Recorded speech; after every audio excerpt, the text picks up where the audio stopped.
Sí, tiempo, así que nos quitaron un poquito de control, así que vamos a darle. Igual vamos a tener el primer Excel para que no se abran. ¿Ya?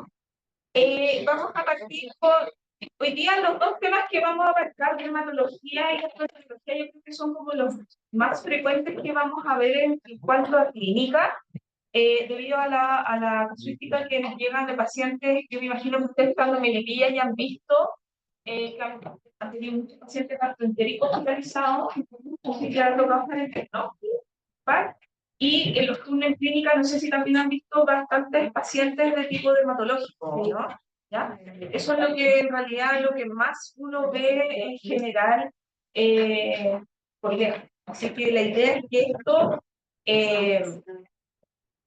lo tienen que saber aplicar, integrar muy bien de aquí a lo que les quede de semestre y ojalá lo que mencioné hoy día lo les grabe bastante para que puedan ejercer más adelante y sus pacientes puedan recibir tratamiento de tipo integral, ¿ya?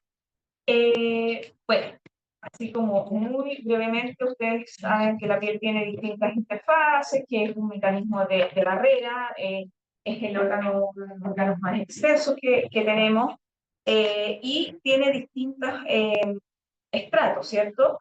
Por lo tanto, es importante más o menos tener claro las capas que tiene la piel, porque, bueno, cada célula también tiene distintas funciones. También es importante saber que hay una barrera química que está constituida por lípidos y muchos de nuestros pacientes que tienen problemas dermatológicos, esta barrera, principalmente la barrera lipídica, es la que se ve afectada. Por lo tanto, hay ciertos fármacos que van en función de ayudar a sustituir esta barrera cutánea que muchas veces se ve dañada. ¿Ya? Bueno, también hay péptidos antimicrobianos, también es una barrera inmunológica y, bueno, como ya les mencioné, es uno de los órganos de mayor extensión. Es importante saber que hay absorción, obviamente, tópica de ciertos fármacos a través de la piel. Hay difusión de tipo transcelular a través entonces de los corneocitos, que son estos, la primera capita entonces, que está a nivel de de la piel. Hay una difusión también de tipo intercelular, que es a través de esta matriz lipídica, que son todas las moléculas no ionizadas, y hay una difusión que se denomina apendagial, que es a través de todas lo que son las glándulas de tipo sudoríparas y folículos pilosos. Por lo tanto, es una forma más utilizada por ciertas drogas de tipo polares, o sea, las ionizadas, que son las formas más hidrofílicas. En cambio, las no ionizadas son las más de tipo lipídico. ¿Ya? Ahora ya entrando más de lleno a esto, es importante mencionar que en cuanto a caninos, los problemas de tipo infecciosos bacterianos en la piel generalmente ustedes lo van a poder resolver solo con tratamiento tópico. Y esto, ahí lo vamos a ir reforzando bastante, y por lo mismo nosotros siempre vamos a preferir el tratamiento en base a champú, ¿ya? Y esto, la idea es que vayamos haciendo el ejercicio después y viendo en qué caso ustedes van a utilizar solo manejo tópico y cuándo ya van a optar por usar antibióticos como tal, ¿ya? También deben saber que muchas de estas infecciones bacterianas son secundarias a muchos otros problemas.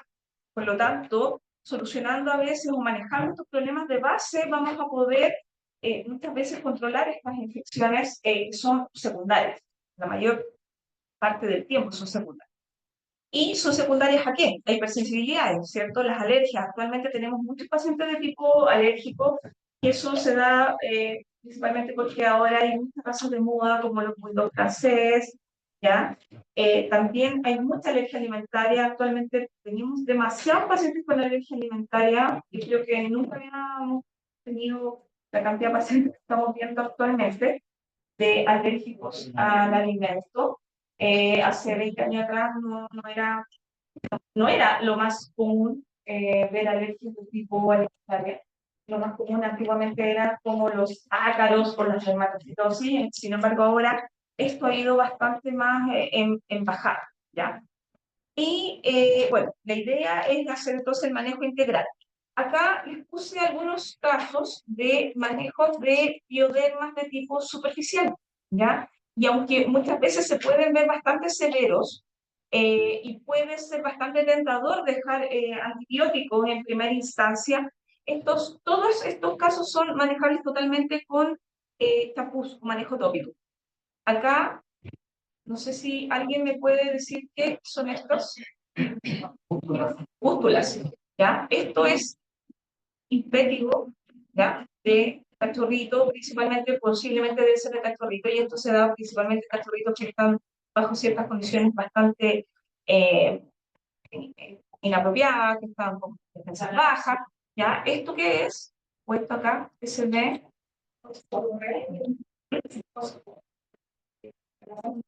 No, esto tiene otro nombre, cuando está en estos pliegues. Puede haber una mezcla de malacesia y también de bacterias, porque normalmente puede haber presencia, ¿cierto?, de bacterias. Existe una flora normal de bacterias en la piel, ¿ya?, que se exacerba bajo ciertas condiciones de humedad, ¿ya? Pero estas zonas, cuando se contaminan de forma secundaria, se llama, no sé si han escuchado el término intertrigo, ¿sí? Intertrigo, ¿no? Ya. Intertrigo o intertrigo, ¿ya? Lo pueden escuchar de las dos formas. Es importante entonces que, bueno, en esta raza como por excelencia tienden, todos los braquicefálicos que tienen estos pliegues, se tiende a acumular por exceso de humedad, calor, el roce, los pliegues, se va generando entonces que se favorezcan este tipo de lesiones, y a veces, acá no se alcanza a notar bien, pero acá incluso había un poco de miasis, ¿ya? Entonces, es importante siempre estar revisando estos pliegues y mencionar en los futuros el tema de limpieza. Esto de acá, no sé si se alcanza a ver bien, porque está acá, pero ¿qué es esto? Está acá la orejita, acá está el ojito, la boca. ¿Qué es esto?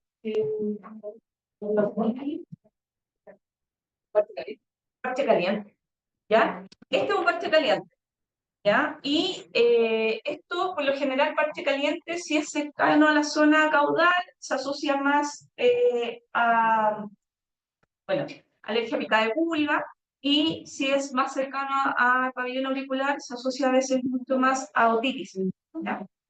Y no siempre esto se va a tratar con antibióticos como tal, sino que solamente con uso de champú, depilación y baños seguidos en algunos casos. Y el manejo de base, ¿ya? En este caso sería, por ejemplo, en ese caso, el paciente no tiene. Siempre se va a dar en pliegues, característicos de seguir. Sí, Yo digo eso porque es pliegue. sí. El Hawker se da, por ejemplo, en comisura, en el área de piel. Bueno, entonces, la etiología más comúnmente encontrada en los piodermas, tanto de perros y gatos, es el Staphylococcus pseudo intermedio. Eso yo lo pongo acá con negrita porque no debemos olvidar que no es el áureo, sino que es el pseudo intermedio. Y esto es porque muchas veces en los laboratorios nosotros nos informan que el paciente tiene Staphylococcus aureus y no, el que nuestro paciente posee es el pseudo intermedio. Y muchas veces, ¿qué va a pasar con esto? Es que nuestros pacientes eh, finalmente, y yo siempre esto se los menciono a los alumnos, es que nosotros siempre deberíamos manejar a estos pacientes y deberíamos acostumbrarnos a usar guantes cuando manejamos a los pacientes en general, porque las bacterias que nosotros tenemos no son necesariamente las mismas que tienen ellos en forma habitual, ¿ya? Esta bacteria puede estar como una flora normal, sin embargo, bajo ciertas circunstancias puede proliferar y convertirse en un cuadro ya bastante más severo. Y puede haber un cruce también de bacterias, nosotros podemos contaminar a nuestros pacientes y viceversa, por lo tanto siempre debemos ser bastante cuidadosos con el tema de usar guantes. Y después también lo vamos a ver que hay ciertas bacterias que ya también han ido adquiriendo resistencia, ¿ya? Y eso también se está transformando en un tema de salud pública, por lo tanto debemos tener bastante precaución. ¿Cómo lo vamos a ver? Bueno, esta bacteria es importante tener claro que en general si nosotros decidimos realizar un tratamiento ya sistémico, que por ejemplo en este caso y en estas fotos, porque yo les puse esta foto en especial porque este debe ser uno de los pocos casos donde acá estamos enfrente de un paciente que tiene ya un pioderma de tipo, ya no es superficial como en los casos anteriores, ya, todo esto es superficial, esto ya es profundo, ya donde este tracto ya de tipo fistuloso. El pastor alemán debe ser una de las pocas razas que hace un pioderma profundo sin necesariamente tener una enfermedad de base. Hay veces que lo puede hacer como una entidad propia. La mayoría de las razas lo puede hacer secundario a cualquier otra de las patologías que les mencioné. Sin embargo, el ovejero alemán puede hacerlo por sí solo sin tener una enfermedad necesariamente concomitante, ¿ya? Ahora, que el pastor alemán es un clásico de los pacientes atópicos y que tiene otras enfermedades, sí, pero a veces puede solamente hacer pioderma sin tener otra enfermedad.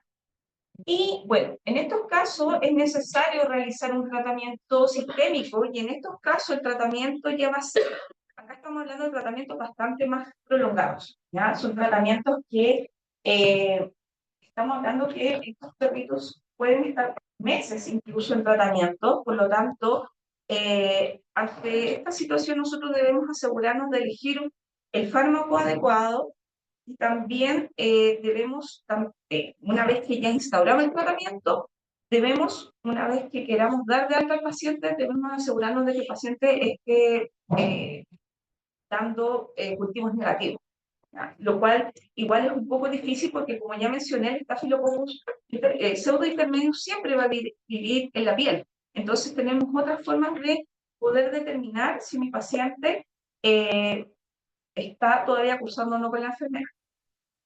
¿Y esto por qué es tan importante, como yo les mencionaba, realizar los cultivos y antibiogramas? Es porque están apareciendo cada vez más bacterias multiresistentes, como yo les mencionaba, que son resistentes a 3 o más tipos de antibióticos, o las famosas meticilino resistentes. Yo creo que deben conocer a más de alguna persona que ya sea resistente a algún betalactámico, no sé si acá hay alguien que lo sea, pero yo por lo menos tengo ya varios colegas que son resistentes a beta-lactámicos. Eso significa que ellos ya no pueden recibir ni cefadroxina, ni amoxicilina, ni esa familia, lo cual se transforma también en un gran tema en caso de que llegasen a necesitar tratamientos antibióticos. Y bueno, la duración de los tratamientos, entonces, una vez obtenida la cura clínica, debe continuarse 7 días en el caso de las infecciones superficiales. O sea, si nosotros llegásemos a tratar un pioderma superficial, ya decidiéramos por algún motivo dejar tratamiento antibiótico, deberíamos por lo menos seguir 7 días después de obtener la cura clínica, ¿ya? Eso es visual. Y en el caso de los piodermas profundos es 14 días después de la cura clínica, incluso se describe que hasta un mes después de la cura clínica. Y eso va a ser, también va a depender de qué tan severo haya sido el cuadro que estemos tratando. Bueno, acá hay distintas presentaciones de pioderma, y obviamente va a depender de la severidad, de la extensión, de cómo ustedes también decidan, y la base, insisto. Muchas veces tratando la base nosotros podemos manejarlo solamente, y la idea es que muchos pacientes podemos manejarlo solo con manejo tópico. ¿Qué tipo de uso frecuente nosotros entonces vamos a utilizar en el caso de piodermas o de estas lesiones? Yo creo que más de algunos lo deben conocer. Y bueno, vamos a hablar del peróxido de benzoilo, el famoso, hay dos presentaciones que le dejo que están disponibles acá en Chile. El FLT, el famoso FLT, que es el más común, y el otro es el Birbac, el peróxido de benzoilo. Bueno, la ventaja de este producto es que tiene un efecto queratolítico. Eso significa que rompe, ¿cierto?, la primera capa, estos cornecitos los rompe, y estos cornecitos que finalmente igual en cierta forma no es una piel sana, sino que es una piel que está desordenada, seborreica muchas veces. Entonces están los lípidos uniendo estos cornecitos en forma irregular, ¿ya? Entonces los rompe. También tiene un efecto antipruriginoso, llegaría a tener también un efecto antibacteriano y desengrasante. Se ocupa bastante como tiene un efecto como profiláctico. Y bueno, en general lo que menciona ahí que es un bactericida, principalmente acidificando el pH cutáneo.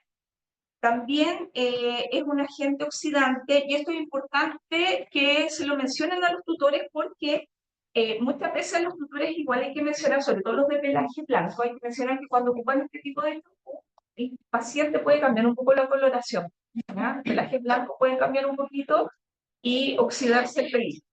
Y eso es porque se libera entonces oxígeno en la piel, y se produce entonces esta reacción que va a provocar esta ruptura entonces en las membranas celulares, tanto de los corneocitos como también de las bacterias que pudiesen estar ahí en estos piodermas superficiales. Generalmente las concentraciones vienen entre el 2 al 3%, y también siempre debe mencionar que una vez que vayan a sus pacientes con este tipo de productos, deben enjuagarlo muy bien, porque si ustedes no lo enjuagan bien, el producto sigue penetrando, sigue rompiendo, y yo he visto que con FLT se puede el paciente finalmente provocar lesiones si ustedes no hacen buen enjuague o no lo mencionan a los... ¿Ya? Disculpe, usted mencionó ahí ese tratamiento que tiene sí, sí. Sería, por ejemplo, también la ozonoterapia. Ozonoterapia. Sí, es distinto. Sí, ozonoterapia se utiliza en algunas lesiones, pero principalmente cuando son heridas como de tipo traumática o de otro origen. En dermatología, no sé si la instauran, no, por lo menos en clases que he estado de la doctora Rocío Gómez, no creo que lo ocupen como tanto, ya menos que sean lesiones como de tipo autotraumática, muy extensa tal vez, ¿ya? Pero tal vez no, no es el mayor uso que se le puede dar, pero eventualmente sí podría ser. Sí, hay aceites de ozono, sí, que sí se podría tal vez utilizar, ¿ya? Pero pensando también ahí en el tema como efecto bactericida. La frecuencia tampoco. Estos champús, por lo general, esto es solamente, no es como un uso permanente, ¿eh? Esto se utiliza 1 a 2 baños por semana y en lo más como el primer mes. Después no se puede ocupar como mantención. Esto es como solo en el periodo de mayor crisis. Y el FLT, sinceramente, donde más se utiliza son los pacientes seborreicos, que tienen hiperpigmentación, que tienen muchas seborreias, que huelen como a chitos. No sé si han sentido esos olores de los perritos que tienen mucha mala cesa, entonces uno va alternando, ya va haciendo porque finalmente tiene este efecto queratolítico, rompe muchas células, saca mucha mugre, muy buen antiseborreico, es desengrasante, y luego uno lo complementa con los otros champús que después vamos a ver que como que aplican una capita de lípido, pero un lípido como para cubrir esta piel que está bastante dañada, ¿ya? Pero 1 o 2 baños por semana y máximo un mes, no es como para más, ¿ya? Los otros champús que ustedes también deben conocer, me imagino, el Regipipel, es por excelencia. Aunque yo debo decir que también esto ustedes lo pueden mandar a hacer preparado magistral, o sea, como si fuera una clase de lactancia. Pero bueno, es lo que hay pues ahora. Pero el Hexaden me parece que no está. Acá en Chile no está, está en México. El Hexaden también, es que el laboratorio Bilbao me parece que tiene mejores concentraciones, pero no está. Está solo en México, pero ustedes pueden mandar a hacer sus propios para magistrales. De hecho, se pueden hacer clorexidina, urea, pueden mandar a hacer clorexidina, esto viene al 2%, pero ustedes pueden mandar a preparar al 4% más urea al 2%, y ahí obtienen un súper buen champú y mucho más económico, ¿ya? Y ahí tienen el efecto bactericida y a la vez humectante. Entonces ustedes también ahí pueden ir jugando con los conceptos champú, eh, bueno, con el recetario mágico. Ahora, en cuanto a este champú, la ventaja que tiene es que, bueno, ataca principalmente, tiene efecto bactericida, si se dan cuenta, ataca al estáfilos pseudointermedios. También tiene un efecto sobre las levaduras, como Malassezia papidermatis, y también tiene un efecto sobre microsporos, ¿ya? Que es uno de los agentes de la dermatofitos. Bueno, la clorexidina es una base fuerte, eh, y bueno, la sal soluble en agua, entonces el digluconato, que es el que viene en la presentación del Regipipel. Y como ya les decía, un bactericida intermedio, cuando tiene concentraciones más altas de clorexina, puede ser un poco más potente. Tiene efectos sobre gramos positivos, gramos negativos, algunos anaerobios, algunas levaduras, como ya les mencionaba. Y bueno, no tiene sí efectos sobre esporas, solamente levaduras y algunos hongos, como por ejemplo Mycosporum canis, pero no así el Trichophila. Y también podría tener algún efecto sobre algunos virus. También, bueno, ustedes saben que la cloroxina se ocupa como un antiséptico práctico ante cualquier cirugía que se haga en forma programada. También tiene un buen efecto residual hasta 6 horas, tiene una alta adhesión a la piel y tiene mínima absorción, por lo tanto es bastante seguro. Lo que sí deben tener mucho cuidado cuando le indican tópico, de no utilizarlo cercano a las áreas de ojito, ya es bastante, genera una queratitis horrible si llega a tener contacto con córnea, y tampoco puede ser utilizado dentro del pabellón auricular, ¿ya? Las concentraciones, bueno, son variables de 0,5 al 4, y lo que les decía, la actividad antimicrobiana puede ser desde el 2, pero generalmente se ocupa del 3, incluso hasta el 4%. En gatos sí, nunca jamás lo vamos a ocupar a 4%. ¿Okay? En gatos jamás lo vamos a ocupar a 4%. Es demasiado, ya seríamos bastante irritados. Ya. Profe, y en este caso, ¿se ocuparía 1 o 2 veces a la semana? Sí, porque mira, no, o sea, sí, para baño general, sí, para limpieza diaria, o sea, puede ser limpieza diaria, pero baño general todo el cuerpo, como profiláctico, por ejemplo, pacientes atópicos, 1 o 2 veces por semana. Porque la clorexidina, si ustedes también, no sé si se han lavado las manos con clorexidina, seca bastante.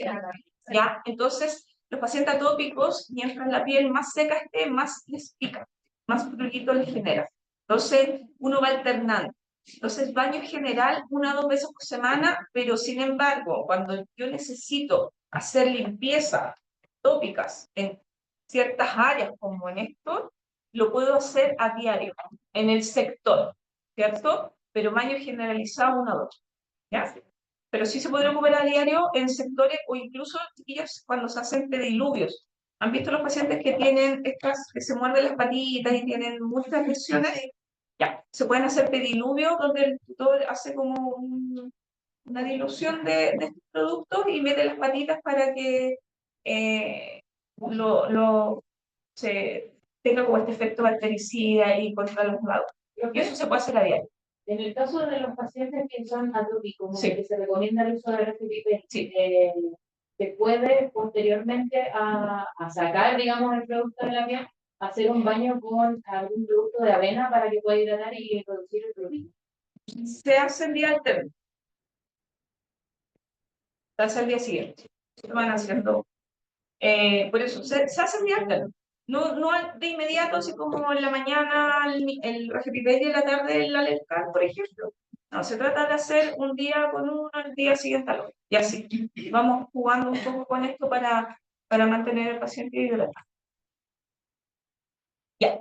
Dentro de los antibióticos, tienen que saber que antibióticos sirven para la dermatitis bacteriana y, bueno, esto de los antibióticos existe este paper, pero yo se lo subí. ¿Me puedo hacer otra pregunta? Sí. Entonces, en los casos que tuviera ya la dermatitis, ¿con cuál de los dos me quedo? ¿El FLT o el FTP? ¿Pero dermatitis de qué origen? Eso, tengo que evaluar primero como la bacteria y ahí ver cuál utilizar.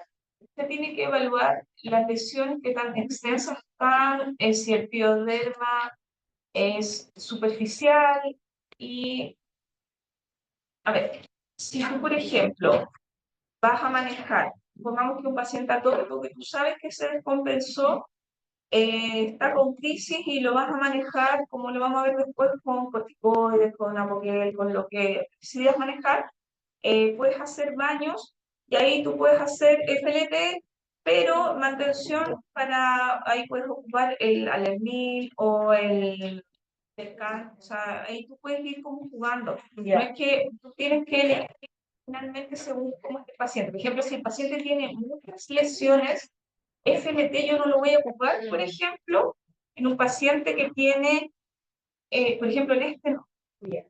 Ahí ocuparía Regepipel o PTB, que tiene solamente clorexidina, ¿ya? Porque acá el FLT es muy probable que me va a romper más lo que me va a generar más lesión. ¿Ya?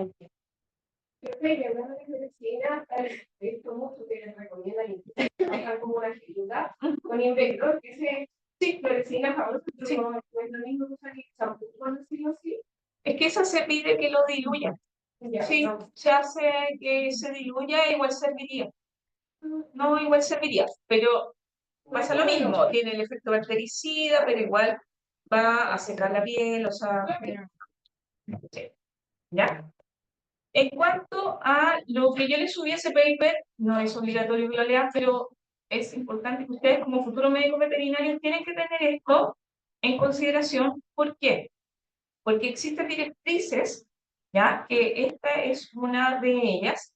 La Sociedad Internacional de Animales de Compañía que estudian enfermedades infecciosas determinó las directrices para poder usar qué tipo de antimicrobianos utilizar en el caso de foliculitis o pioderma superficial en caninos, ¿ya? Y de acá sale esta diapo, donde ellos determinan que los antibióticos que deberíamos utilizar en caso que necesitemos utilizar antibióticos, los de primera línea deberían ser aquellos que si ustedes se dan cuenta, en este listado los de primera línea van a aparecer siempre los beta-lactatos, ¿cierto? Son los más seguros y efectivos frente a Staphylococcus principalmente, porque ya sabemos que el principal agente es el Staphylococcus pseudointermedio.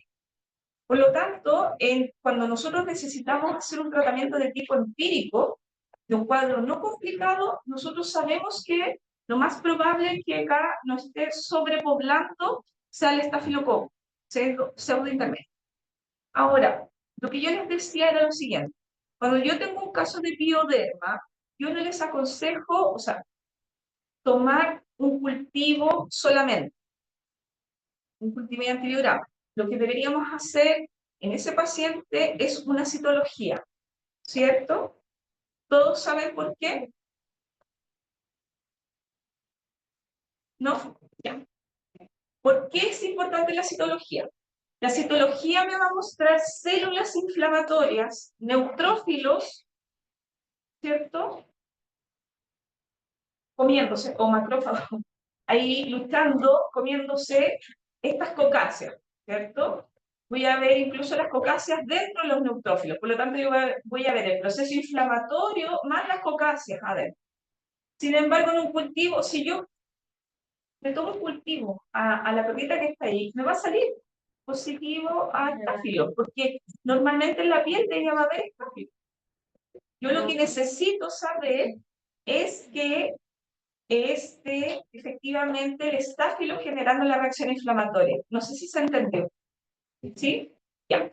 La citología tiene gran valor diagnóstico y eso es la idea, que se pudiera aprender, que todos pudiéramos aprender a hacerlo, porque con un microscopio nosotros con detección de fluid podríamos rápidamente ver si nuestro paciente tiene solo cocáceas, o también podemos ver si a veces hay bacilo. Si hay bacilo, ya la historia se complica. Ahí no podemos hacer un tratamiento empírico, ahí tengo que cultivar, porque ahí lo más probable es que me salga una pseudomona, ¿ya? Eso yo ya sé, no cultivo que una pseudomona no es un agente que va a estar colonizando normalmente, ¿ya? Pero nosotros nos deberíamos apoyar por una citología y el cultivo, en caso de elegir hacer un tratamiento estético. Ahora, la mayor parte de las veces nosotros elegimos un tratamiento empírico, siendo honesto, porque muchas veces no hay recursos o el tutor bueno, no puede pagar el examen, pero nosotros muchas veces sabemos que lo más probable es que ahí haya un estadio. ¿En qué caso ya decidimos hacer un cultivo, una impronta primero para sacar una citología y ya posteriormente decidir hacer un cultivo en pacientes, por ejemplo, que ya han tenido muchos tratamientos anteriores con antibióticos? Tenemos que hacer ya definitivamente citología y cultivo. En pacientes, por ejemplo, que yo ya estoy haciendo un tratamiento empírico con, por ejemplo, betalactámicos y no responde, ¿sí? En pacientes que definitivamente respondieron, pero ya después de un tiempo dejaron de responder, puede ser que ahora ya haya otra gente, entonces contaminando.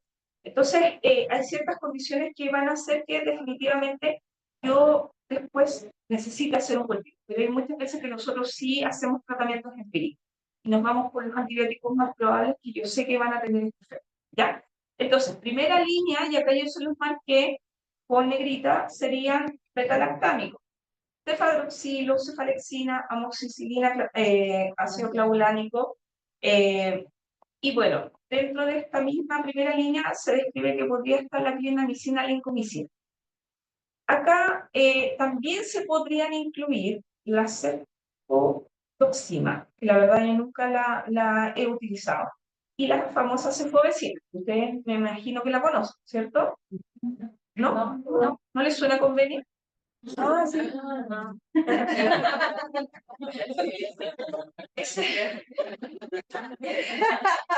El gran problema es que ahí yo lo puse igual con dos asteriscos, porque primera línea, no es, o sea, hay que considerar que este grupo de sociedad internacional igual está esto en Estados Unidos, que bueno, ellos ya tienen mayores niveles de resistencia bacteriana en este momento, ¿ya? Por lo tanto, para nosotros, yo les sugiero que no sea su primera línea no sea su primer caballito de batalla, sino que tratar de ciertas circunstancias, pacientes que tal vez, sobre todo pacientes felinos, que a veces es mucho más complejo de manejar, pero yo he visto que a algunos pacientes felinos post-OVH le están administrando convenios, y eso no debería ser.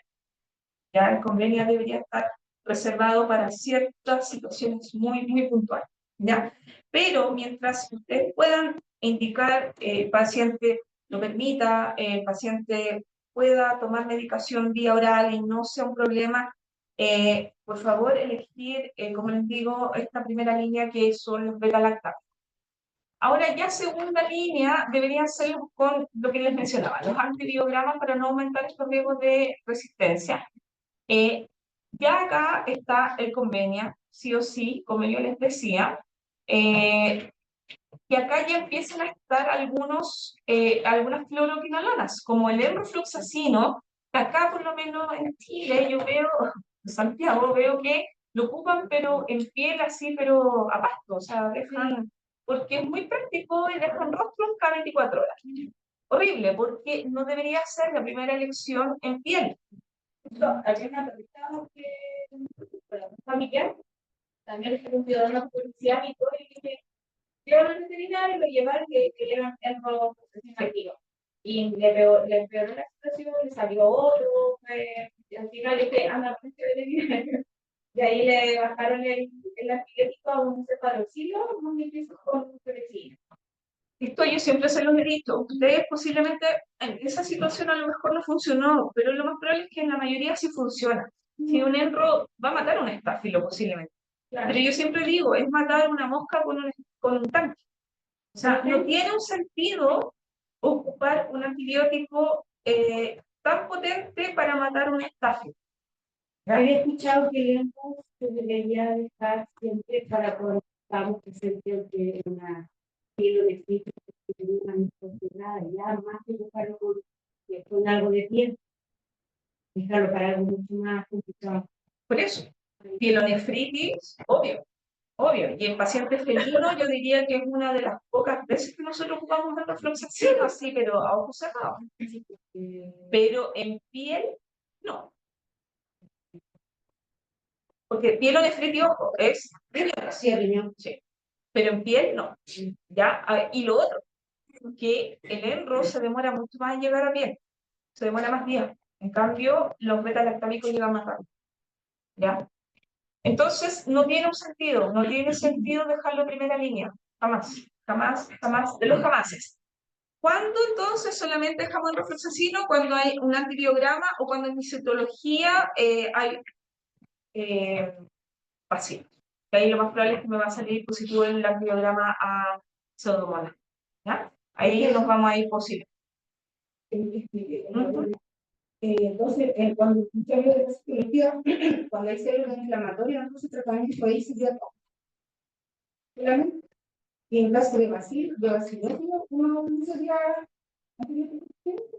O sea, cuando usted hace una citología, va a depender. Porque si, por ejemplo, tenemos un parte caliente, si usted hace una citología, igual va a encontrar cocáceas ahí, pero posiblemente con un manejo tópico, como el champú, con clorexidina, usted va a poder manejar. Y la causa de base. Por ejemplo, si es otitis, si deja corticoide porque es atópico, ¿entiende? Ahí va a poder manejar en forma integral y el paciente debería manejarlo y tratarlo, salir del cuadro.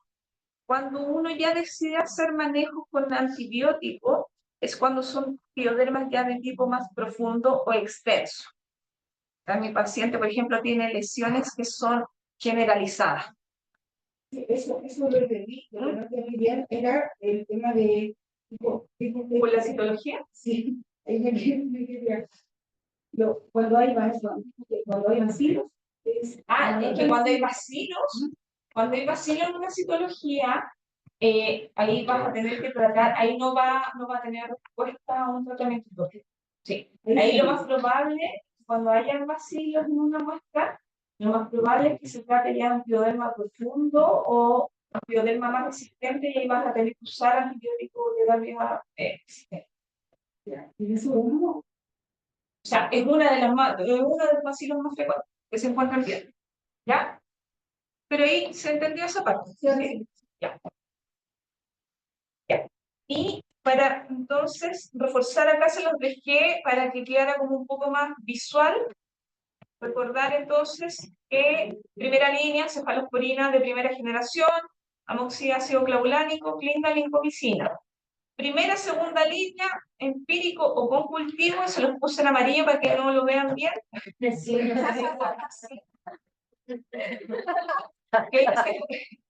En la cefovecina. Segunda línea, solo con cultivo, doxiciclina, clorafenicol, fluoroquinolonas, que ya les mencioné en roprado-floxacino, bueno, la aminoglicosida, y tercera línea, que son los que jamás deberíamos tocar, por ejemplo, que es la vancomicina, la famosa vancomicina, que solamente se ocupa en medicina humana, ¿ya? Porque obviamente, bueno, acá de tercera línea yo estaría diciendo, podría decir que en la actualidad hay muchos colegas que están utilizando IMIPN, y se supone que no deberíamos tocarlos todavía, y sí se está utilizando el IMIPN. ¿Ya? Pero ¿en qué caso lo están ocupando o dando mal? Pacientes que tienen multiresistencia. Pacientes que han hecho cultivos, sí, sí, tenemos muchos pacientes con multiresistencia. Entonces, lamentablemente, ante esa situación, no tenemos otra opción y han utilizado, por ejemplo, el IMIPN y a la ceftazidima también, ¿ya? Pero no los deberíamos tocar. Ahora, acá les muestro, por ejemplo, no sé si se logra ver bien, pero acá, por ejemplo, hay, acá este paciente tiene, aparte del estáfilo, que es coagulasa, tiene enterococo y tiene Klebsiella y Pseudomonas, o sea, tenía pero 1000 cosas. Del oído, ¿ya? Y este paciente es multiresistente. Si se dan cuenta, ¿por qué es multiresistente? Porque aparte de ser resistente a los betalactámicos, como la amoxi y el cefadroxilo, también es resistente a las sulfas y a las tetraciclinas, ¿ya? Entonces, en estos casos, ya obviamente podemos hablar de una multiresistencia. Acá tenemos otro caso, secreción óptica. Acá tenemos un Staphylococcus pseudointermedius. Y acá, y aparte tiene Pseudomonas. Y acá lo relevante es esto. Este paciente, aparte de ser multiresistente, porque aparte de ser resistente a los betalactámicos, es resistente a otras familias como la tetraciclina, este paciente tiene otra cosa importantísima, que es resistente a la clostracilina. ¿Por qué es tan importante eso? ¿Ah? Pero más que eso, perfecto. Maravilloso. El mesticilino resistente. Eso, un 7. Eso es súper importante. Y saber leer eso es importante. No todos los colegas saben leer eso. Así que la felicito. ¿Por qué? Porque esto, ¿qué me está diciendo? El marcador de meticilino resistente es la oxacilina. No todos los laboratorios nos dicen, nos traen la oxacilina, pero la cloxacilina es un buen indicador de meticilino resistente. ¿Y esto por qué es tan relevante? Si yo sé que mi paciente es meticilino resistente, mi paciente va a ser resistente a toda esta familia, ¿cierto? Por lo tanto, yo voy a decir, oh, pero el paciente, el estáfilo, a todo esto es Staphylococcus pseudointermedio, o sea, el laboratorio igual. Por eso les digo, no todos los laboratorios son bien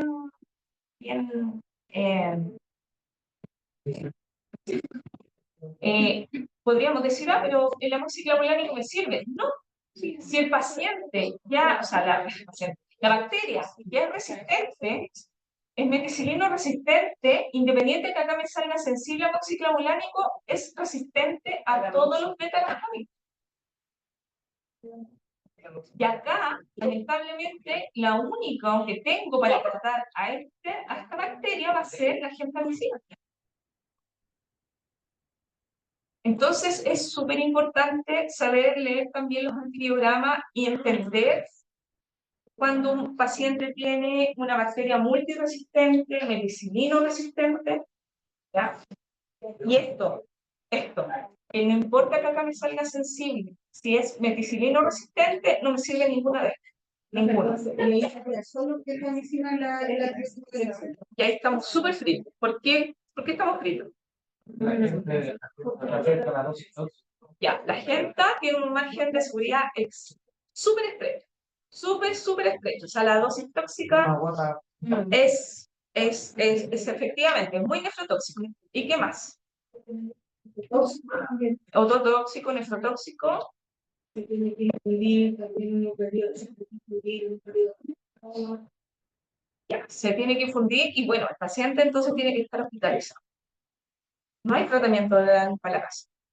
Entonces requiere mayor costo, hospitalización y un riesgo alto de que el paciente pueda presentar nefrotoxicidad. Entonces, obviamente, esto se está provocando debido al uso indiscriminado de los antibióticos.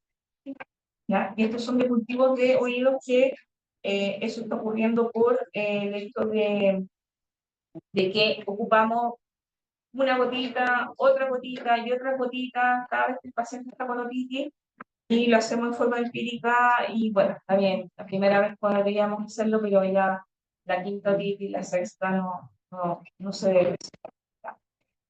Ya. En cuanto al manejo de los pacientes con dermatitis pruriginosa de tipo no infeccioso, importante, bueno, acá les puse el dermograma del DAP y el dermograma de la atopia y de la alergia alimentaria, que si se dan cuenta es igual. Es difícil poder diferenciar un paciente atópico de un alérgico alimentario solo por dermograma. Es indispensable entonces hacer un diagnóstico correcto antes de iniciar el tratamiento. En estos casos es importante, como estos pacientes yo les mencionaba, van a tener en forma secundaria muchas veces contaminación bacteriana, bueno, parasitaria no siempre, pero a veces el Demodex puede, ¿cierto?, reaparecer bajo ciertas situaciones cuando la piel está muy dañada o está pasando el paciente por periodos de defensas muy bajas. ¿Ya? O en algunos casos también puede alguna contaminación secundaria con algunos hongos podría también manifestarse. ¿Ya? En otros, bueno, si la causa no es infecciosa, puede entonces deberse a estas típicas tipos de cuadros de hipersensibilidad y el tratamiento debe ser enfocado directamente en esta línea. Para estos tipos de pacientes, bueno, ustedes deben haber visto ya en medicina que uno hace los descartes, ¿cierto? No existen exámenes específicos como tal, uno va haciendo el descarte. En el caso del DAP hacemos manejo de pulgas, ¿cierto? En el caso de alergia alimentaria hacemos dieta de exclusión, ¿cuántas semanas? 6 a 8, hasta 12, en el gato hasta 16, ¿ya? No menos que eso. Son muchas semanas. No podemos, antes de eso, determinar si el paciente es alérgico alimentario. Pero sí es importante que sepan que muchos pacientes atópicos igual pueden tener en forma concomitante la alergia alimentaria. Por lo tanto, algunos pacientes pueden mejorar un poco su cuadro al consumir alimento hipoalergénico o hidrolizado. Sin embargo, si persiste la sintomatología, ya nosotros continuamos el siguiente paso, que es ya pensar que el paciente es atópico y tratamiento de atópico. Por ejemplo, si digamos pacientes que uno no sabe y no lo hemos antes. Y yo dice que hay que ver si la causa de cotidiano y buscar. Esa es como la primera conducta. Sí. Y después de cuánto yo tendría, por ejemplo, que pensar en cambiar un alimento. Lo que pasa es que en esa primera consulta uno debería hacer un raspado, bueno, igual la anamnesis igual te va a aportar información, porque estos perritos cuando llegan con lesiones ya vienen muchas veces rebotando de varias clínicas, no es la primera consulta, ya, pero si fuera la primera consulta, supongamos, Lo mínimo que ustedes deberían hacer es un raspado profundo, ¿cierto? Para descartar, si un paciente joven, descartar demodicosis, directo de pelo, cultivo, ¿cierto? Para ir descartando las infecciosas, descartamos las infecciosas y ya después nos vamos hacia las de tipo no infeccioso. Pero ese es el orden. No vamos de inmediato al paciente atópico, sobre todo si pasa por una primera consulta. Ahora, si el paciente ya viene rebotando y lo han bañado con Regipipel, le han dado manejo del Bravecto y ya y viene y está tomando un montón de cosas y no, ya, yo ya sé que por lo menos hongo, difícil que sea, Sanda también, difícil que sea, ni Demodex, sarcóptica, entonces ya voy como tratando de encauzar un poco más con la anamnesia, el historial y todo lo demás, y bueno, y preguntando los tipos de champú que antes a usar. Y ahí, por ejemplo, convendría con fumar ya un trabajo para, por ejemplo, para ver si la como sinofía. No te van a dar aporte mayor un hemograma, sinceramente.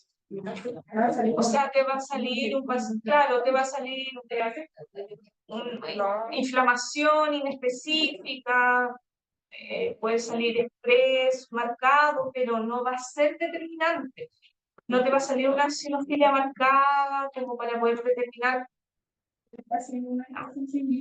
No, no te va a ayudar. En ese caso es mejor destinar ese recurso, ese dinero, a un examen directo de pelo, raspado, cultivo. A veces llevan incluso hasta como un año con tratamiento hasta que dan con el diagnóstico final. Porque se trata de piel. Sí. ¿En qué casos justifico exámenes de sangre? Son pacientes, por ejemplo, que partieron a los 3, 4, 5 años con lesiones dermatológicas y me cuadra que podría tener una base de tipo más endocrino. Ahí ya vamos a partir tal vez, sí o sí, ahí me serviría, por ejemplo, un perfil, ver si hay hipercolesterolemia, fosfatasa alcalina, ver si hay tiene algo que me vaya guiando, hormonas tiroideas. Ahí, ¿ya? Pero en dermatológico como puro, sí, el hemograma no te va a ayudar. Los exámenes, la citología, te dice mucho. Raspado, citología, examen de pelo, tricogramas. Y eso la idea es que pudieran aprender a ver directamente ustedes algunos de estos exámenes en Melipilla. Hay microscopio, traten de aprovechar de hacer algún examen. Pero hay uno bueno. No, si hay uno bueno. Yo vi malacesia el lunes. Igual, se puede ocupar. Sí. Ah, ya. El lunes yo vi malacesia. De mirar y se ve una mancha. Ya, pero hay uno bueno, así que no me pueden ya. Así que el sábado pueden buscar malacesia. Pueden pescar cualquier cosa, pero sacarle malacesia. Los otodex, como todos saben, ver otodex. Ideal. Ya. Ya, chiquillos, pensando en las dermatopatías de tipo hipersensibilidad y ya enfocándonos directamente en paciente atópico. ¿Ya? Esta parte, bueno, yo quiero decirles algo. Esta clase, por eso yo les decía que también hace algunas partes. Esta clase la base es de la doctora María Cecilia, ¿cierto? Araya. Ya, que ella les hizo farmacología. Ella hace farmacología aplicada en toda la sede, entonces yo obviamente la voy modificando. ¿Por qué les hago mención? Porque uno igual va modificando, viendo actualizaciones, entonces va modificando ciertas cosas. Igual les hago mención de que los antihistamínicos en algunos pacientes sí se podrían utilizar, pero no es, no, en el canino no tiene, no, los astocitos no es la primera, la histamina no es como la primera línea como de ataque, finalmente. ¿Ya? Libera otros mediadores inflamatorios, por lo tanto, los antihistamínicos, a diferencia de la medicina humana, no son tan relevantes.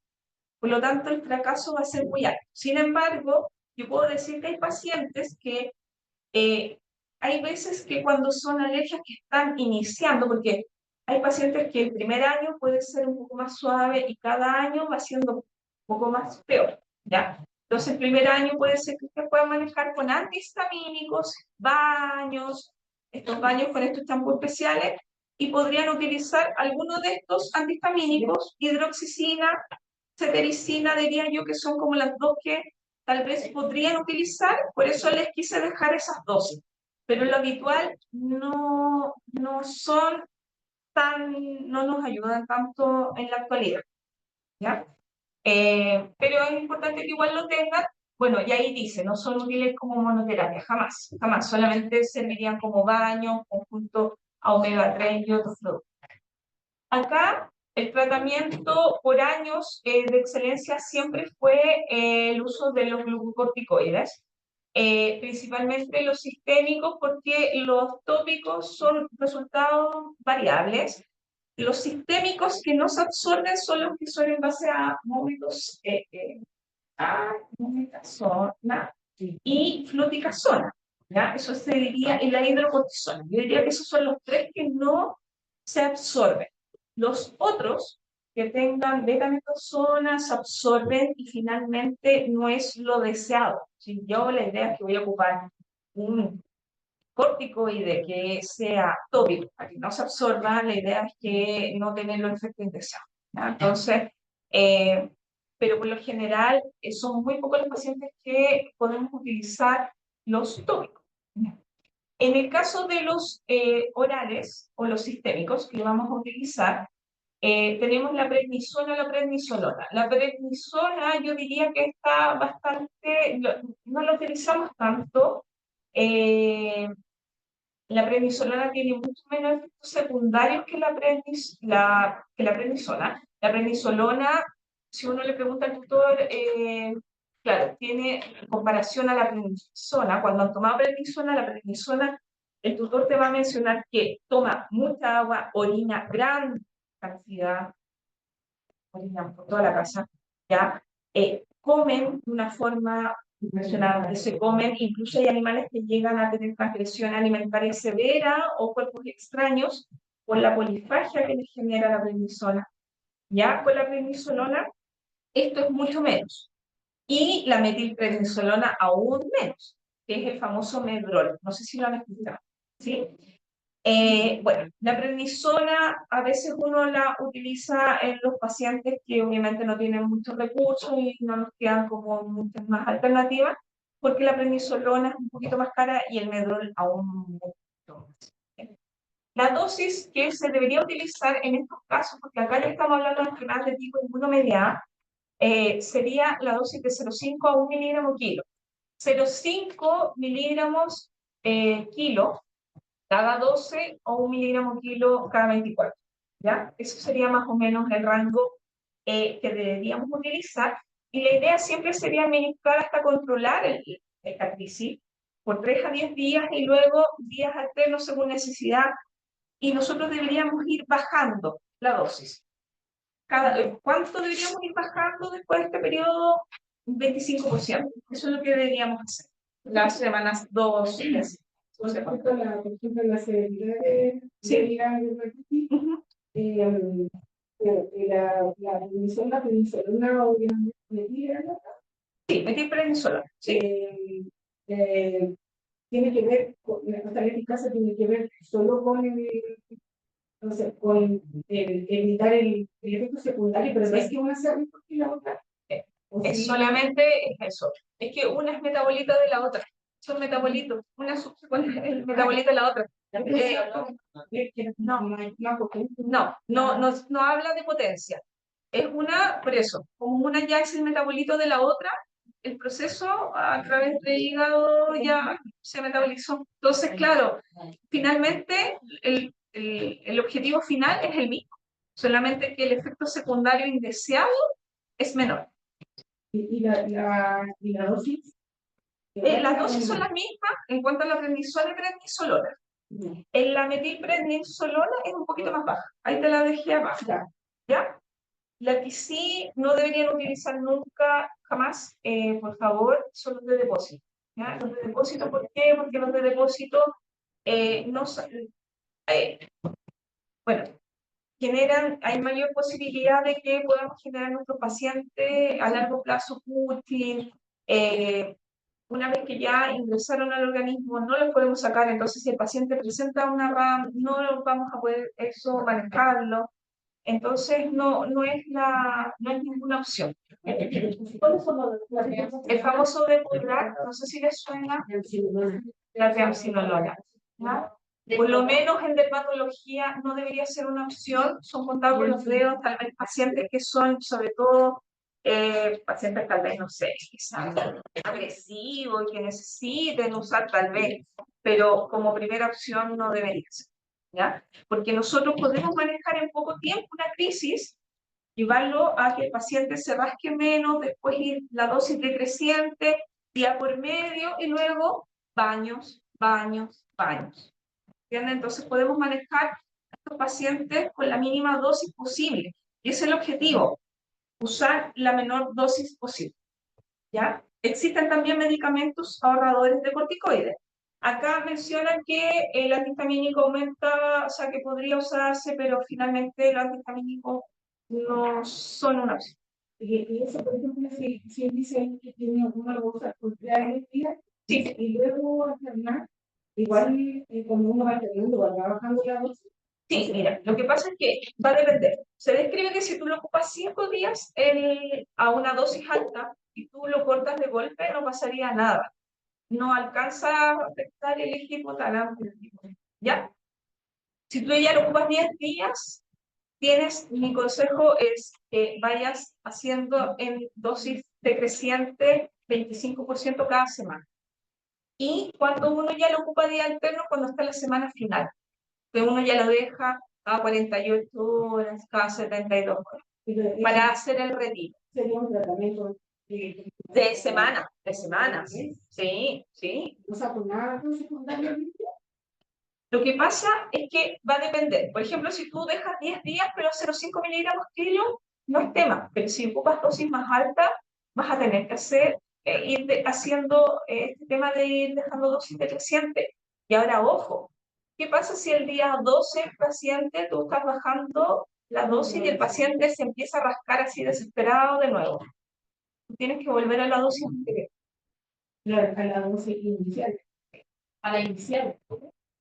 Y eso tú también lo vas manejando cuando vas haciendo dosis decreciente. Y uno eso también se lo mencionó al tutor. Partimos con 1, ya, 0,5 cada 12. Ya. Luego vamos bajando el 25% la semana siguiente. Va bien, perrito va bien. La semana siguiente bajamos 25. Y la tutora te dice, no, se vuelve a rascar alto. Vuelva a la dosis de la semana anterior. Y esa es su mínima dosis. ¿Cuánto es? Que hay pacientes que han tenido que estar meses con corticoides y ahora, que ahí les voy a mencionar, hay otros fármacos que nos ayudan a ahorrar corticoides, afortunadamente, pero antiguamente no existían, por lo tanto, teníamos que usar corticoides. No sé, era como no sé, clínica llegó un caso de pero no es un problema crítico. Debe ser inmunomediado.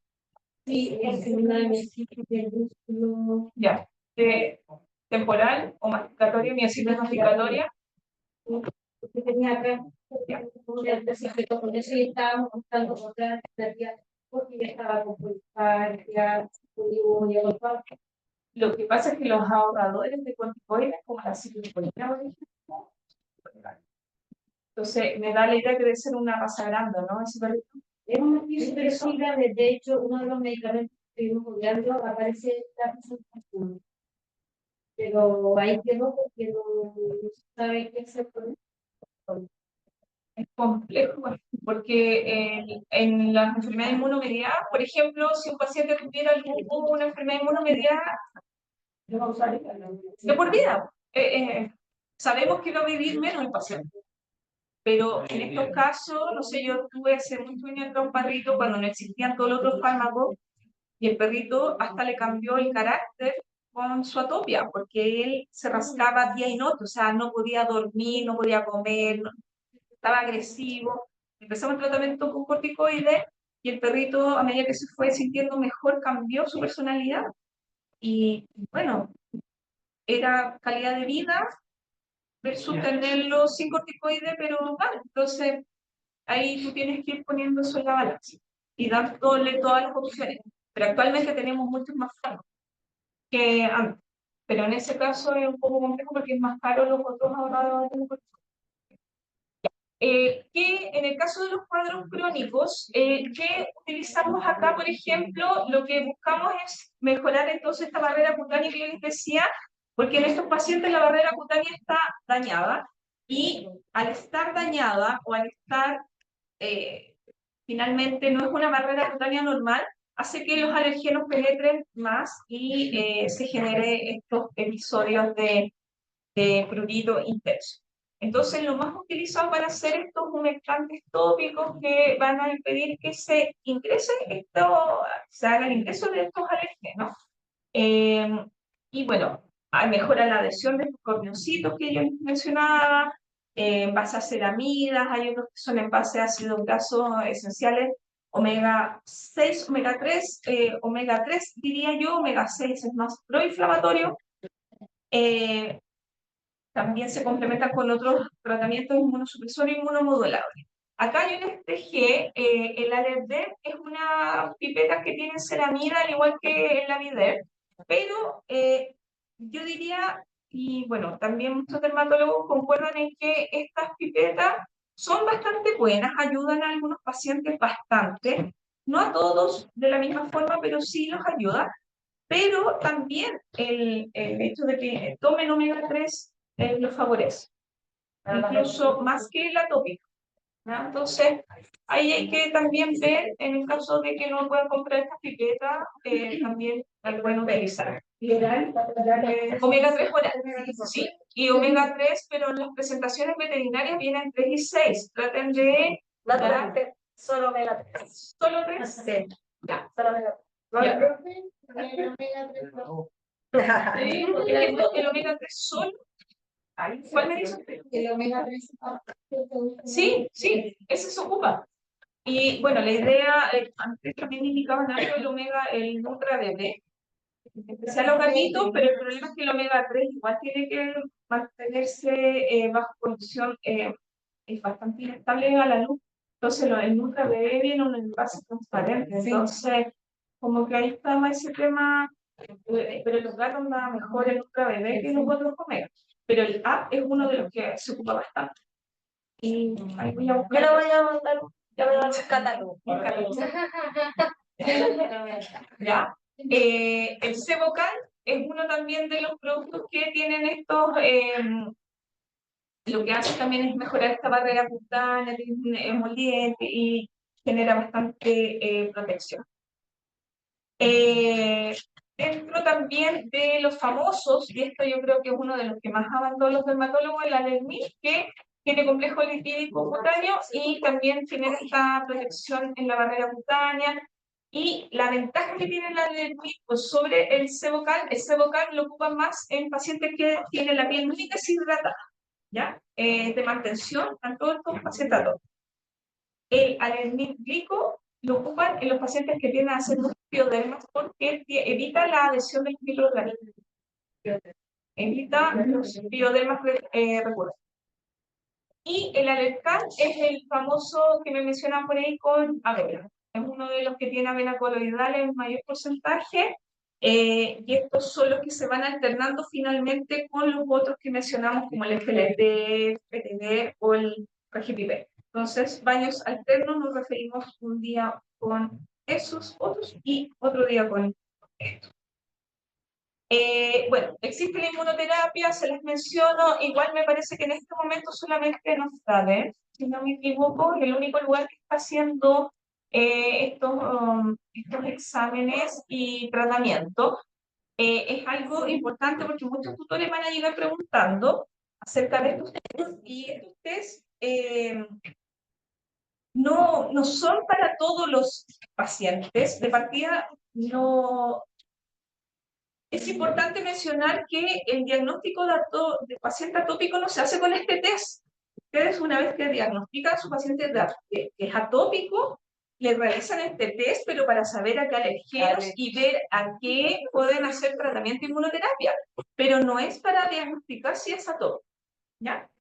Ah, pero se hace acá, porque yo había escuchado, creo que se hacía como en Estados Unidos No, solamente. si acá en Chile hay un lugar que lo están haciendo, ya, pero no tienen todos los alergenos. Igual desapareció. Acá estaban ay, spot platino, lo estaban haciendo, pero hay dos tipos. Uno que es el intradermorreacción, que es este famoso que se depila el flanco y bueno, se deben suspender los corticoides, obviamente, previamente, 14 días previos antes de realizar este examen. Los que son de depósito lo tienen que obviamente suspender 28 días.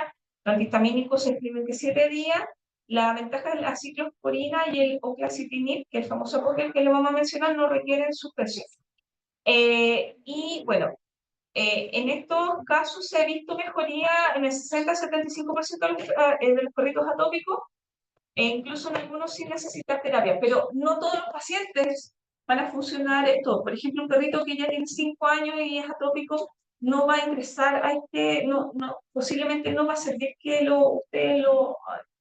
le ofrezcan esta terapia, ¿ya? No es para todos los tipos de pacientes, e insisto, no es para diagnóstico.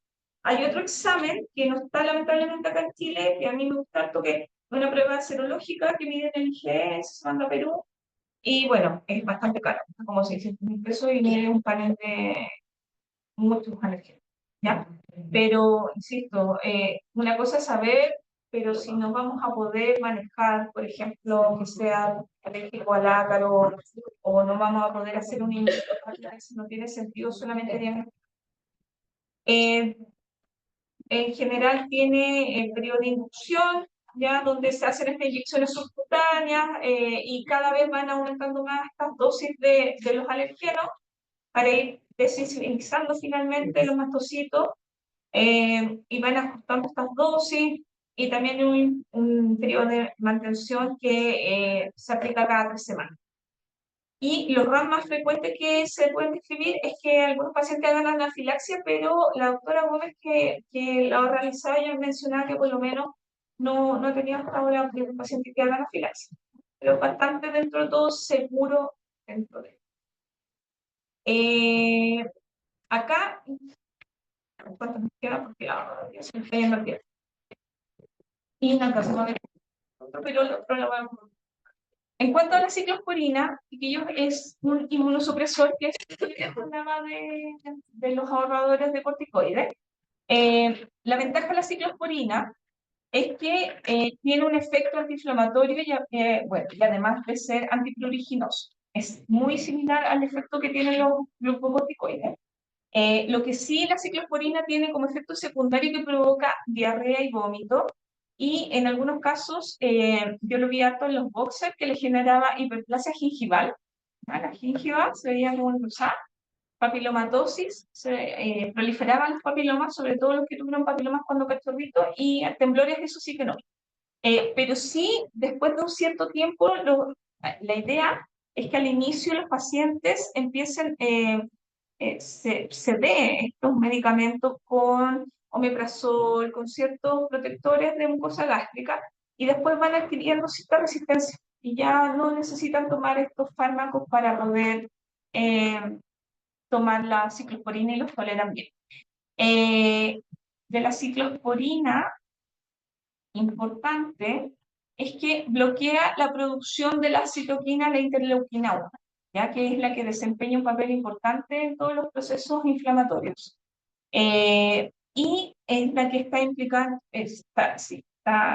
siempre se puede encontrar en todas las enfermedades de tipo autoinflamatoria, y actualmente se sabe que es la que participa también en la fiebre periódica familiar del Charpey. No sé si han escuchado esa enfermedad.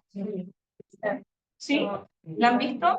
No. Ya. Es la fiebre del Charpey, chiquillos, es una enfermedad bastante grave, puede llegar a ser bastante mortal. El paciente Charpey se presenta con fiebre y no responde a ningún AINES, ¿ya?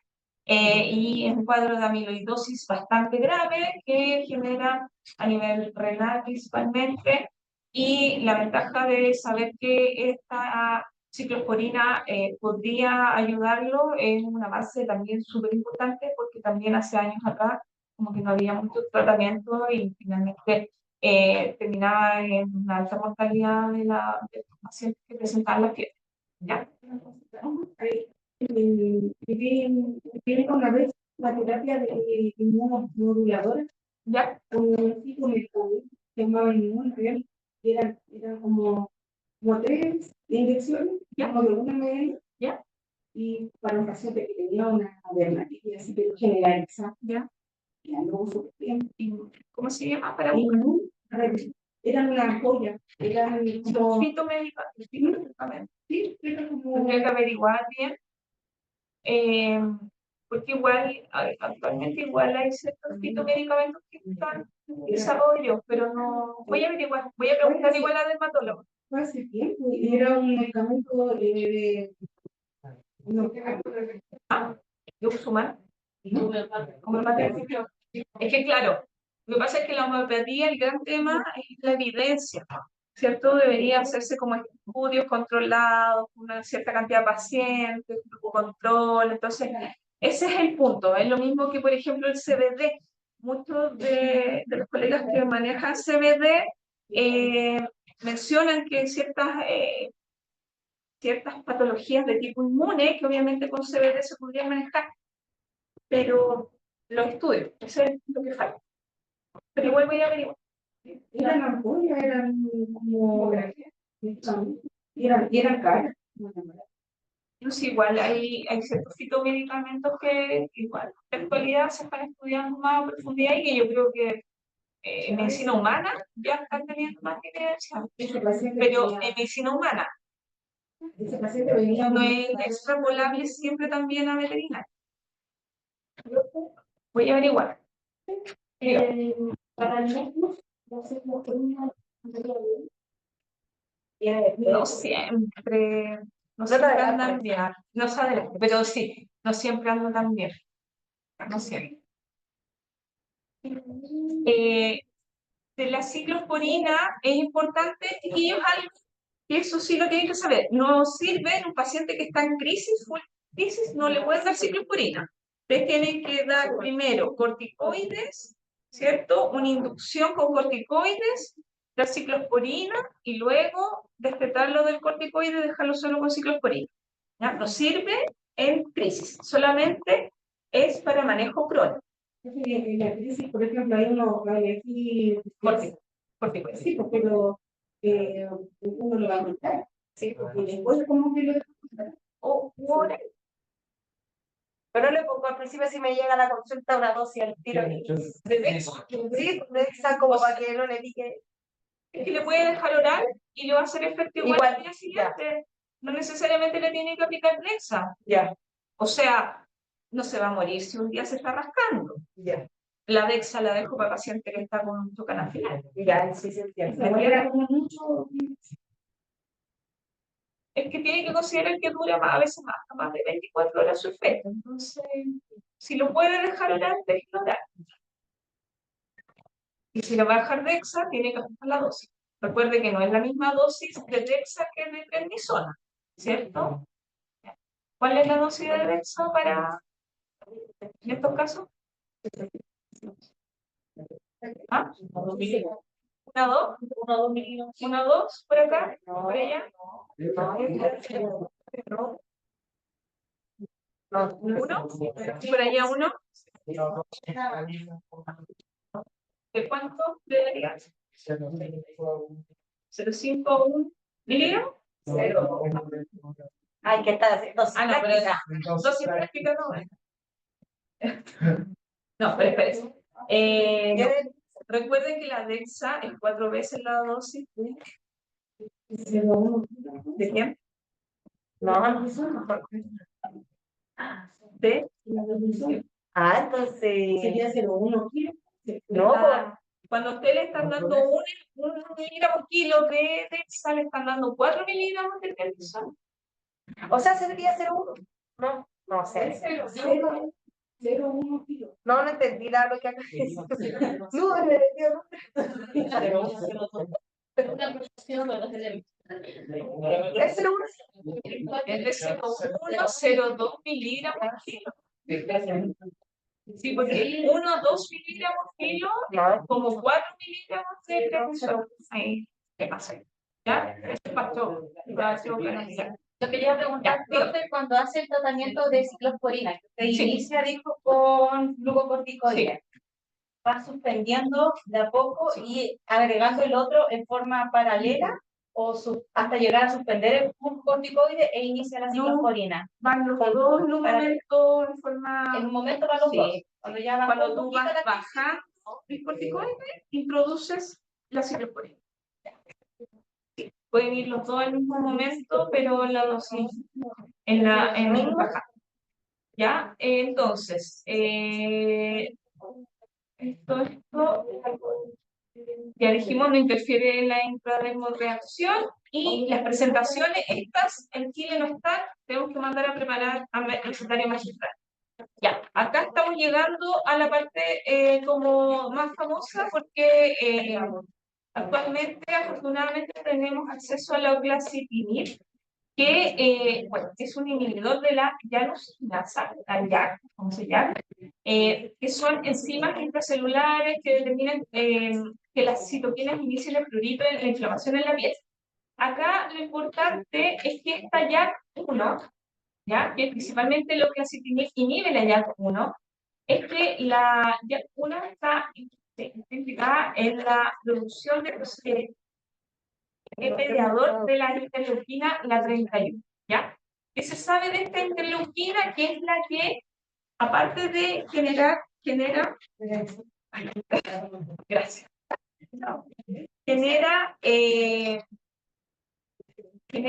una reacción neurogénica del prurito, ¿ya? Por lo tanto, finalmente, lo que hacen estos productos, tanto el Apoquel como el Citocoin, que son los productos actuales, es que al inhibir la interleuquina 31 inhiben el prurito.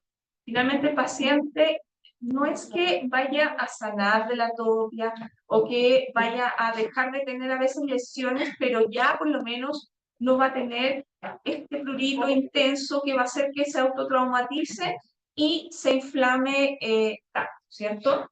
Es bastante rápido y se describe que el Apoquel con los corticoides son los tratamientos de crisis aguda. ¿Ya? Eso, pregunta. Ya. Cuando digo eso, igual cuando hay una crisis aguda, atópica, hay que como que dar un descanso después del corticoide antes de aplicar el Apoquel o aplicar el ciclosporina. Creo que no se podía como usar el paralelo. lo que pasa es que va a depender.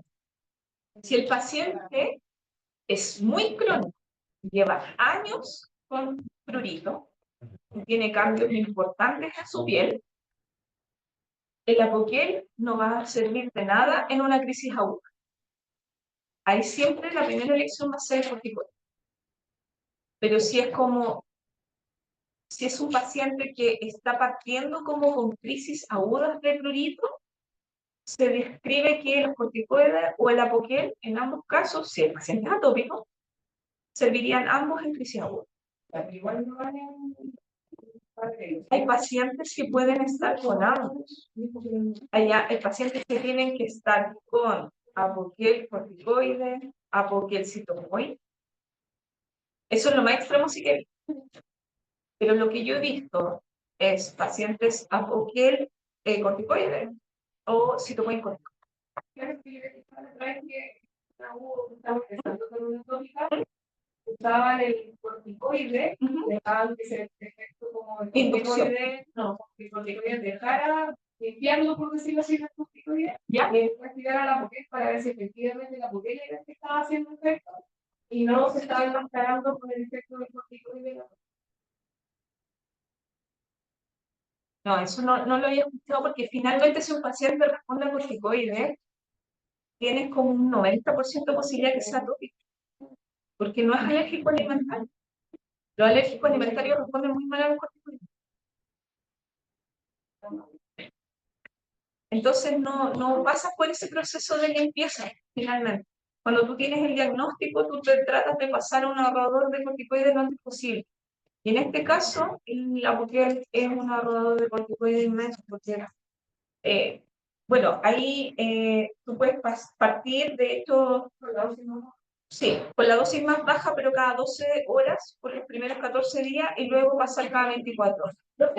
Y en caso de, por ejemplo, que dice para la dermatitis no infecciosa, pero por ejemplo, dermatitis infecciosa que son por carga parasitaria, ¿se podría dar igual el apoquejo para...? No. Claro. Ahí tienes que manejar la base. Ahí, Pero mientras manejo la base, ¿no? Ah, sí, no se va. ahí te podría ayudar una dosis baja de, por ejemplo, Dexa. Una dosis bajita de Dexa te podría ayudar para bajar un poco la inflamación, el prurito. Pero yo no ocuparía Apoquel si yo sé, por ejemplo, mi paciente tiene Sarcópteris, Demodex, y yo le estoy dando el tratamiento y espera que eso baje. No, no. Espero que lo baño, si le pica, lo baño, le pica, lo baño. Eso es lo que uno hace, o sea, retirar, aliviar. También ahí pasa. Por ejemplo, darle clofenamina, No le vaya a venir, porque no está medida el prurito de los perritos ni en los gatos. no lo va a ayudar. También. Y la hidroxicina, ¿no? No. Ahí hay que esperar que haga su efecto, el conjunto de los daños y el producto específico que le está dando. ¿Ya? Ustedes representan los aceites de miel, algo de pez, cosas así de algo para calmar un poco. ¿Cuál? Aceite de miel, algo de pez, suco natural. Mira, de los naturales, que lo que más, bueno, ahí yo desconozco lo que tú me mencionas, pero de los naturales que siempre más mencionan es matico, caléndula.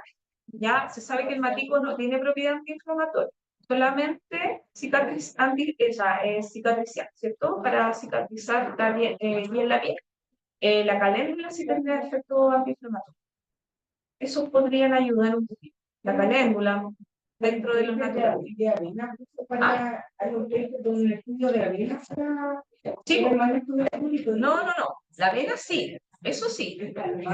No, la avena sí, porque la avena lo que hace es tiene un efecto de humectar la piel y aparte retirar los alergenos. sí, y genera también genera cambio en la célula. Sí, no, la avena y la avena coloidal está, sí, eso sí. Había un estudio.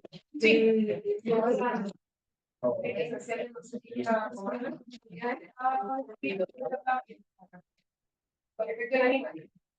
Voy a ver, pero por lo menos de lo que describen las dermatólogas, como de champú de otro tipo, así como naturales, decían que el matico mal no le va a hacer, pero como solamente efecto para... Pero se habla como que hay algunos aceites esenciales que pueden trabajar un poco con pero viene romero también, para los expresos y sobre todo. No sabía no del romero que tiene esa propiedad. Lo voy a ver. Voy a... ¿Hay chiquillos? Ah, sí sé. Estamos pasados.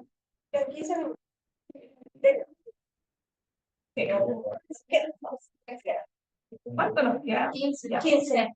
Ya. Bueno, esto mencionar, pero acá no está, ¿ya? No está, lamentablemente, el omega, este omega para perros y gatos. Sí. El omega, los interferón omega nos ayudan a modular la respuesta inmunitaria. Después lo vamos a ver que se describe que, por ejemplo, en parvovirus, se describe que tiene muy buena respuesta, pero lamentablemente no los tenemos acá en Chile, ¿ya? Ni siquiera para pacientes felinos está disponible, lamentablemente. Pero se describe que sí podría ayudarnos con los pacientes que tienen dermatitis pruriginosas no infecciosas y la ventaja que tendría es que no tiene efectos secundarios, por lo menos ¿no? Otra opción es el famoso Lokivet-Mat, que es un anticuerpo monoclonal que también actúa a nivel de bloquear la interleuquina 31, que ya les decía que tiene este efecto a nivel neurogénico del prurito. sirve es efectivo para perritos de cualquier edad, es solo para perros. Solo para perros. El Apoquel es, ojo ahí, sí. Se ocupó para perro y gato, pero actualmente ya no lo están ocupando más. Así que ojo ahí, así que dejémoslo también solo perro, ¿ya? Gatos, no, porque se vio que algunos pacientes estaban con temas renales, así que no lo ocupen, no lo ocupen si no está indicado por laboratorio. Y es bastante eficaz para controlar el prurito antes de las 24 horas y es así, y el Apoquel también. Yo he visto pacientes que toman Apoquel y a las 4 horas ya no tienen prurito, y con el Citopoint yo también lo vi.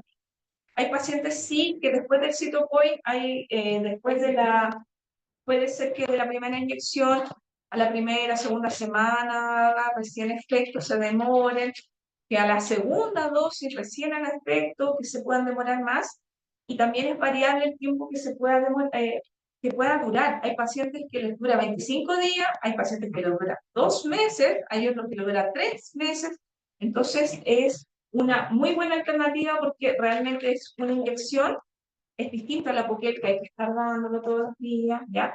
Y podría llegar a ser en ese sentido, si les dura más el efecto, más económico que la Poquel.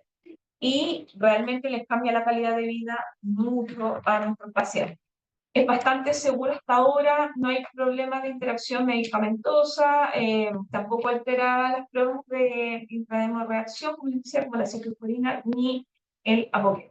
Hay distintas presentaciones y en general, como digo, yo no he visto ningún RAM.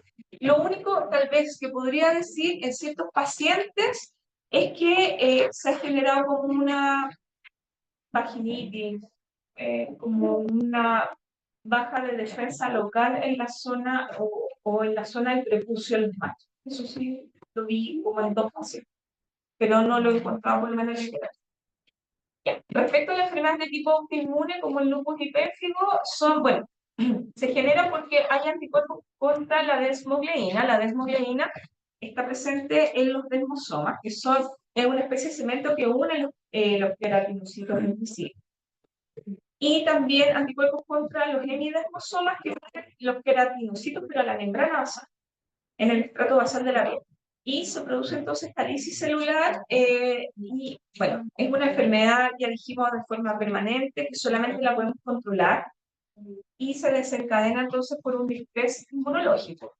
En general se describe que el tratamiento de estas enfermedades es en base a glucocorticoides y acá por lo general utilizamos prednisona.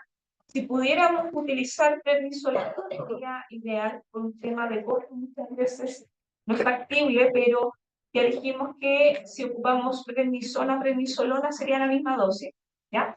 Y acá si se dan cuenta las dosis son mucho más altas. Son de 2 a 4 miligramos kilo al día, incluso 6 miligramos kilo al día por a 2 semanas, y de ahí se va disminuyendo hasta buscar una mínima dosis de mantención. Pero por lo general no se puede bajar más allá de 2 miligramos kilo, lo cual es alto, ¿ya? Y estos pacientes, por lo general, terminan siendo pacientes que tienen una sobrevida bastante más baja, ¿ya? El éxito se describe cuando hay terapias de días alternos, solamente el 50% de los pacientes responden.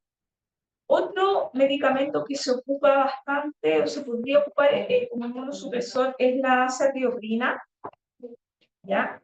La azatioprina, en general, si bien es un súper buen...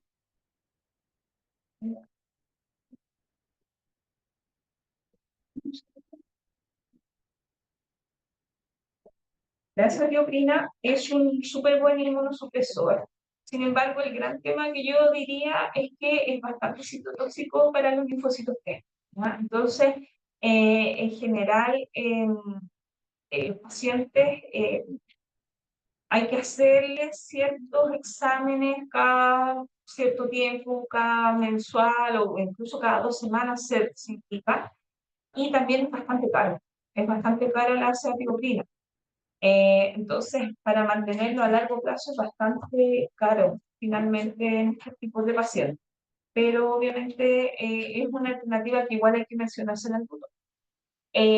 Se puede partir con 1 o 2 miligramos kilo al día y luego se puede utilizar días alternos en la mantención. También se puede alternar con corticoides, una idea de ahorrar corticoides y también que no salga tan caro como el tratamiento. Hay ciertos que se pueden asociar a pioderma, dermodicosis, pero yo diría que más, o sea, lo más complejo es que es bastante citotóxico para el municipio. Y bueno, se van asociando entonces junto, los glucocorticoides se pueden asociar con la ceftriaxona o la ciclosporina, como les mencionaba, porque la idea es que los glucocorticoides sensibilicen al organismo para que después los inmunosupresores actúen. Por eso siempre se ocupa un inductor previamente. El metotrexato es un aminoclásico antimetabolito y se ocupa en humanos bastante, y también en veterinaria se ocupa como tratamientos en quimio. Sin embargo, en estos casos para pacientes con enfermedades de tipo inmunomediadas, has tenido resultados variables, pero yo podría decir que el metotrexato sí es un muy buen neoclásico en pacientes con... ¿ya? Pero en estos casos de dermatológico, de enfermedades es bastante variable. Los protectores solares siempre... Entonces, El metotrexato, mira, lo que pasa es que hay algunos estudios que igual hicieron con el metotrexato, pero es muy variable los resultados que obtuvieron. Por lo tanto, sería como una línea para el caso de lupus o Benfield. Ya, es eso, más que nada. Pero metotrexato, en cuanto a ciertas neoplasias, es un muy buen antineoplasia.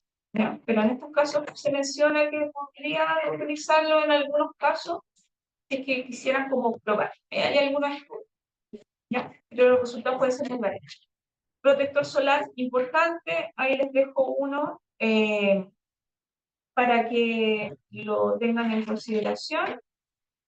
Y bueno, como estos pacientes tienen que estar tomando muchos fármacos por toda su vida, la indicación siempre es dejar algunos fármacos que nos puedan ayudar como al funcionamiento hepático, ¿ya? Como es la silimarina.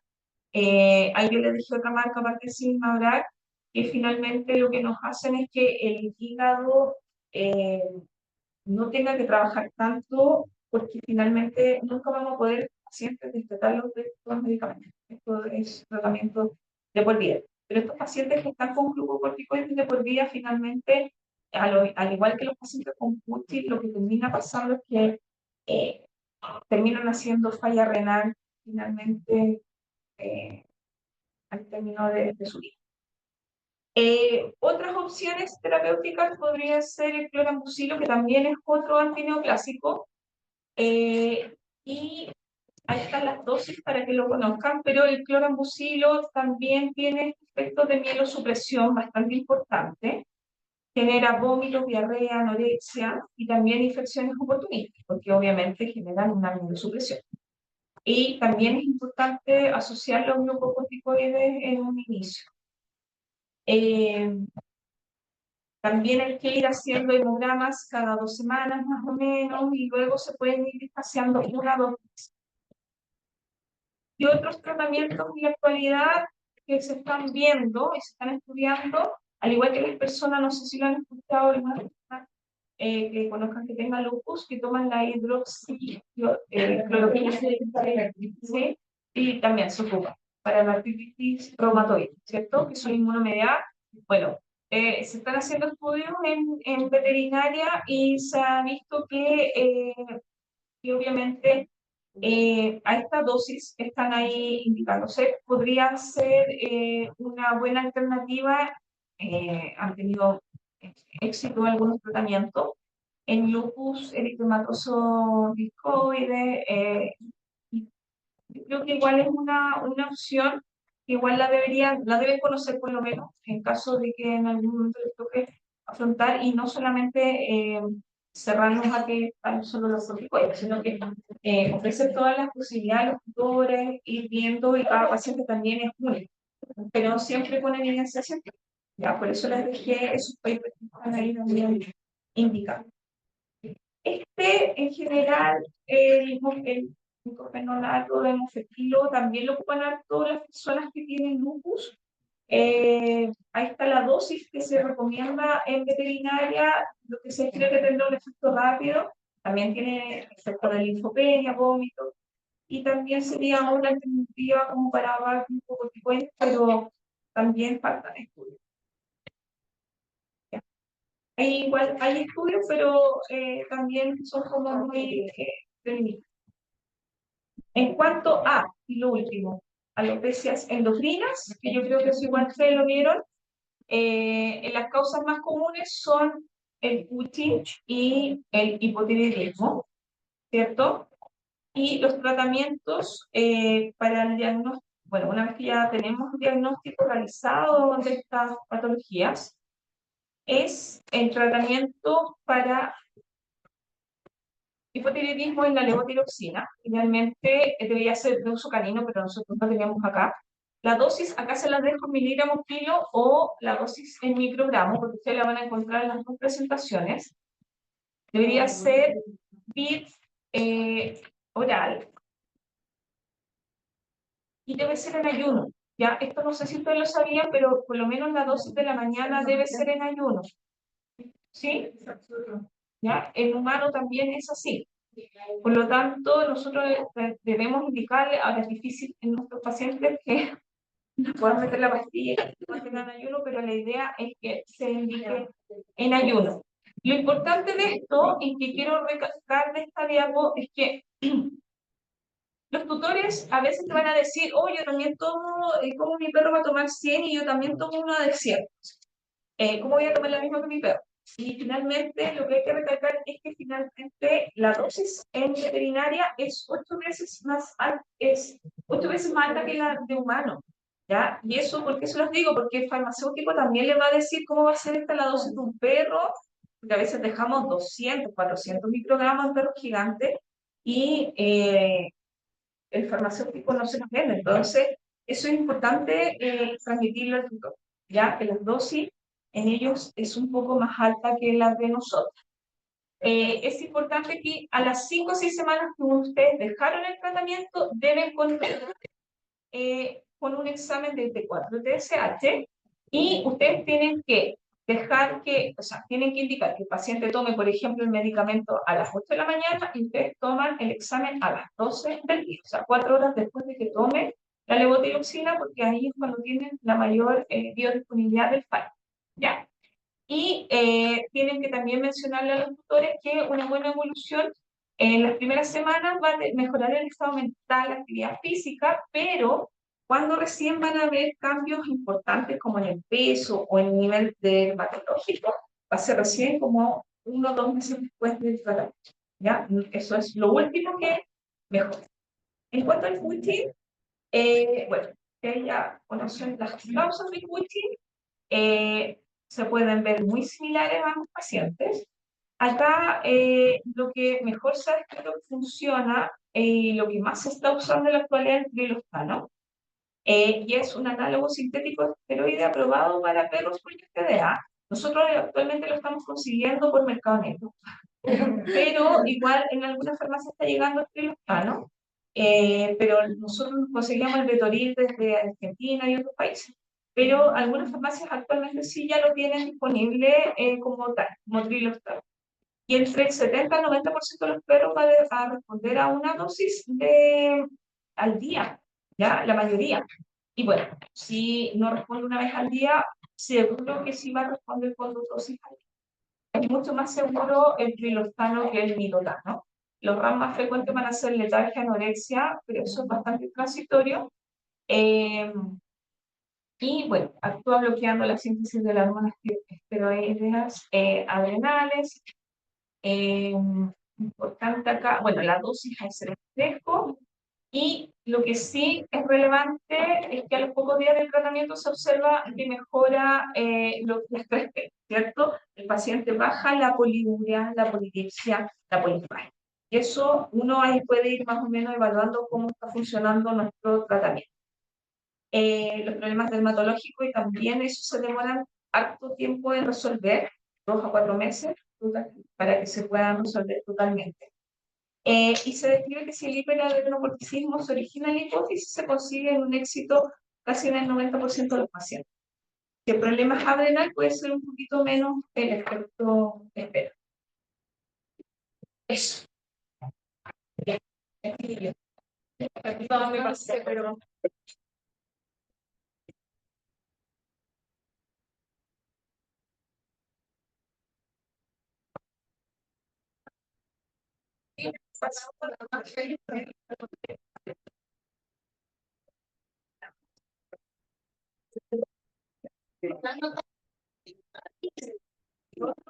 En la lista.